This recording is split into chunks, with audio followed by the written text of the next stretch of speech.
తీసుకొని వాని వెంటనే అరెస్ట్ చేయాలని కూడా డిమాండ్ చేస్తున్నాం.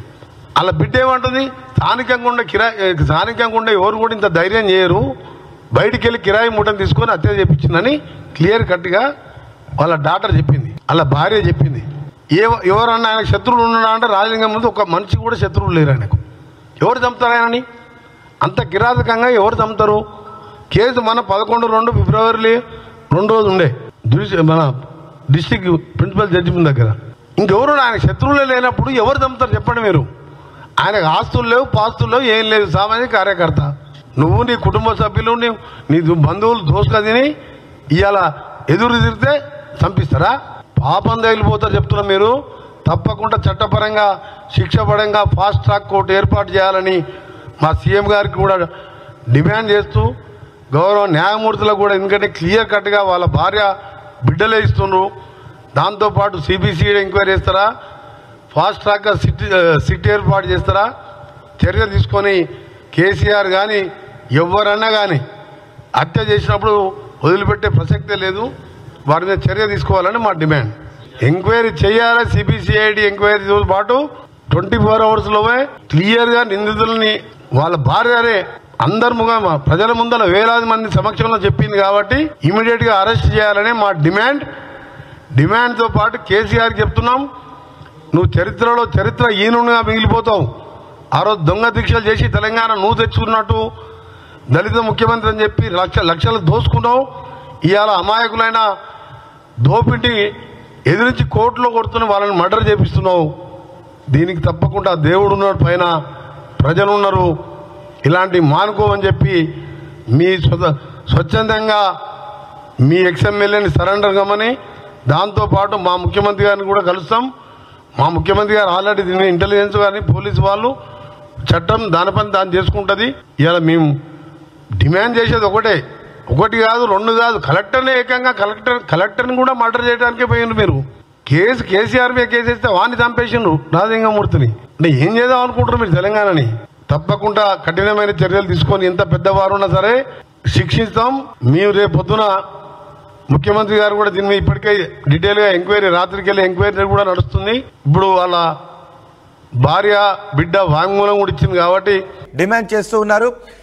ఈ హత్యకు పాల్పడింది బీఆర్ఎస్ అగ్రనేతలే, వేరే శత్రువులు ఎవరు కూడా అతనికి లేరు. అతను సామాజిక కార్యకర్త.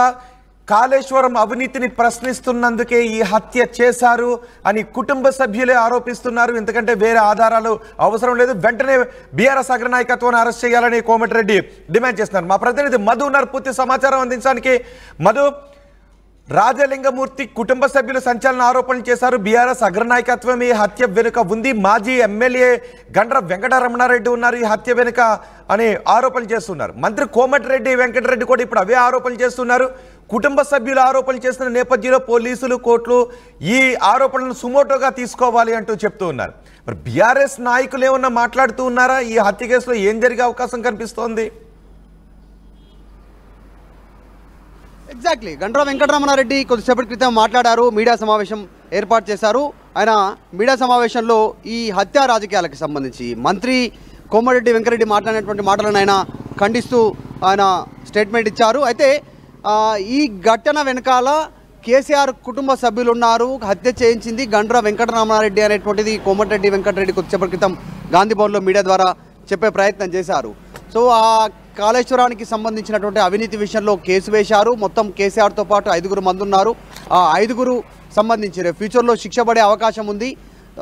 అందులో భాగంగానే హత్య రాజకీయాలు చేశారు. గతంలో వామనరావు దంపతుల హత్య, అడ్వకేట్స్, తర్వాత లగచర్ల ఘటనలో కలెక్టర్ పైన దాడి, ఇప్పుడు రీసెంట్గా మళ్ళీ ఈ హత్య. సో ఇలా హత్య రాజకీయాలను ప్రోత్సహిస్తూ ఉన్నారు. ప్రశాంతంగా ఉన్నటువంటి తెలంగాణలో 10 సంవత్సరాలు అదే కంటిన్యూ చేశారు. ఇప్పుడు అధికారం పోయినా జైలుకు పోవాల్సి వస్తుందనేటువంటి ఒక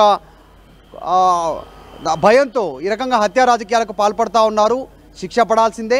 ఫాస్ట్ ట్రాక్ కోర్టు ఏర్పాటు చేసి వెంటనే వీరిని అరెస్ట్ చేయాలి, సిబిసిఐడి విచారణ చేయాలి. దాంట్లో అన్ని విషయాలు బయటపడే అవకాశం ఉంది. 24 గంటల్లో దీనిపైన ప్రభుత్వం చర్యలు తీసుకోవాలంటూ ప్రభుత్వంలో ఉన్న మంత్రి డిమాండ్ చేయడం కాస్త చర్చనీయాంశం అవుతా ఉంది. ముఖ్యమంత్రి రేవంత్ రెడ్డి కూడా ఈ హత్యపైన సీరియస్గా ఉన్నట్టుగా తెలుస్తూ ఉంది. రాజలింగమూర్తి ఆయనకు అసలు ఎవరు శత్రువులు లేరు, ఆస్తులు లేరు, అయినా ఆయనను చంపే అవసరం ఎవరుకుంటుంది, వీళ్ళే హత్య చేయించారు, సుపారీ ఇచ్చేసారనేటువంటిది ఆయన సంచలన స్టేట్మెంట్ చేశారు. కాకపోతే గండ్ర వెంకటరమణారెడ్డి ఏమో స్థానిక భూ వివాదం నేపథ్యంలో హత్య జరిగిందని ఎఫ్ఐఆర్లో కూడా ఉంది అనేటువంటిది గండ్ర వెంకటరమణారెడ్డి చెప్తా ఉన్నారు. ఒక భూ వివాదంలో తలదూర్చారు రామలింగమూర్తి, ఆయన అందులో భాగంగా వాళ్ళు హత్య చేశారు, ఈ హత్యకు మాకు సంబంధం లేదు అనేటువంటిది ఆయన చెప్పే ప్రయత్నం చేశారు. సిబిసిఐడియే కాదు, సిబిఐ విచారణ కూడా చేసుకోండి, మాకేం ఇబ్బంది లేదు, దాంట్లో మా ఇన్వాల్వ్మెంటే లేదు అనేటువంటిది బీఆర్ఎస్ వెర్షన్ కనిపిస్తూ ఉంది. సో చూడాలి దీనిపైన ప్రభుత్వం ఎలాంటి నిర్ణయం తీసుకునే అవకాశం ఉందో, ఏ రకంగా ముందుకు వెళ్ళే అవకాశం ఉందో. ఎందుకంటే రాజలింగమూర్తి కుటుంబ సభ్యులు భార్య కూతురు ఆరోపణ చేస్తూ ఉన్నారు, డైరెక్ట్గా ఈ కాళేశ్వరానికి సంబంధించిన అంశంలోనే ఆయన హత్య చేశారు అనేటువంటిది. మరి ప్రభుత్వం ఎలాంటి ఎంక్వైరీకి మంత్రే ఈ ఆరోపణలు చేస్తున్నారు అంటే మంత్రే అరెస్ట్ చేయాలి అని కోమటిరెడ్డి వెంకటరెడ్డి అంటున్నారు. ఆయన మంత్రిగా ఉన్నారు, ఎవరైతే మృతుని భార్య కుమార్తె ఉన్నారో ఆరోపణలు సుమోటోగా తీసుకోవాలని అంటూ ఉన్నారు. సో ఇప్పుడు ఏం జరగబోతోంది, విచారణ ఏ దిశగా వెళ్ళే అవకాశం ఉంది? అంటే ఆ బీఆర్ఎస్ వెర్షన్ ఎలా ఉందంటే, ఆల్రెడీ రాజలింగమూర్తి గతంలోనే పోలీసులకు కంప్లైంట్ ఇచ్చారు. ఆ కంప్లైంట్లో ఈరోజు హత్య చేసినటువంటి వ్యక్తులు ఎవరైతే ఉన్నారో రాజలింగమూర్తిని, ఆ వ్యక్తుల పేరిటనే గతంలో రాజలింగమూర్తి పోలీస్ స్టేషన్లో కంప్లైంట్ కాపీ ఇచ్చారు, ఎఫ్ఐఆర్ కూడా ఫైల్ అయింది గతంలోనే. సో ఇప్పుడు కావాలని దీన్ని బీఆర్ఎస్కు టర్న్ చేస్తున్నారు అనేటువంటిది బీఆర్ఎస్ చెప్తా ఉంది. కానీ కోమటిరెడ్డి వెంకటరెడ్డి ఏమో డైరెక్ట్గా కేసీఆర్ కుటుంబాన్ని ఇన్వాల్వ్ చేస్తూ ఈ హత్య గండ్ర వెంకటరమణారెడ్డి చేయించాడనేటువంటి ఆరోపణలు చేయడం వెనకాల ఇది ఎటు దారి తీస్తుందో నెక్స్ట్ అనేటువంటి చర్చ కొనసాగుతుంది పొలిటికల్ సర్కిల్లో. ఏ ఎంక్వైరీ కనుక సిద్ధం అనేటువంటిది బీఆర్ఎస్ చెప్తా ఉంది. కానీ కోమటిరెడ్డి వెంకటరెడ్డి మాత్రం అక్రమంగా డబ్బులు దోచుకున్నారు, ఎదురుగా ప్రశ్నించి కేసులు వేసినందుకు హత్యలు చేస్తూ ఉన్నారు. సో మీ హత్య రాజకీయాలు నడవు, మీరు బెదిరించినటువంటి వారందరికీ మేము రక్షణ కల్పిస్తామనేటువంటి స్టేట్మెంట్ చేశారు. హరీష్ రావు, మాజీ మంత్రి హరీష్ రావుకి సంబంధించినటువంటి విషయంలో కూడా ఫోన్ ట్యాపింగ్ విషయంలో చక్రధర్ గౌడ్ విషయానికి ఆయనకు కూడా భద్రత కల్పిస్తామనేటువంటి స్టేట్మెంట్ చేశారు ఇందాక జరిగినటువంటి మీడియా సమావేశంలో. కానీ బీఆర్ఎస్ వెర్షన్ మాత్రం వేరే ఉంది. చూడాలి ఇది ఎటువైపు దారితీస్తుందో. మంత్రి చేసిన స్టేట్మెంట్పై ముఖ్యమంత్రి ఎలాంటి నిర్ణయం తీసుకుంటారో చూడాలి. ఎందుకంటే ఇప్పటికే రాజకీయ హీట్ పెరుగుతోంది ఈ హత్య చుట్టూ. మంత్రులు కూడా బీఆర్ఎస్ నాయకత్వం పైన కేసీఆర్ కుటుంబ సభ్యులను టార్గెట్ చేస్తూ మాట్లాడుతున్నారు. మృతుని భార్య కుమార్తె ఆరోపిస్తున్నారు కాబట్టి సుమోటోగా తీసుకోవాలని అంటూ ఉన్నారు.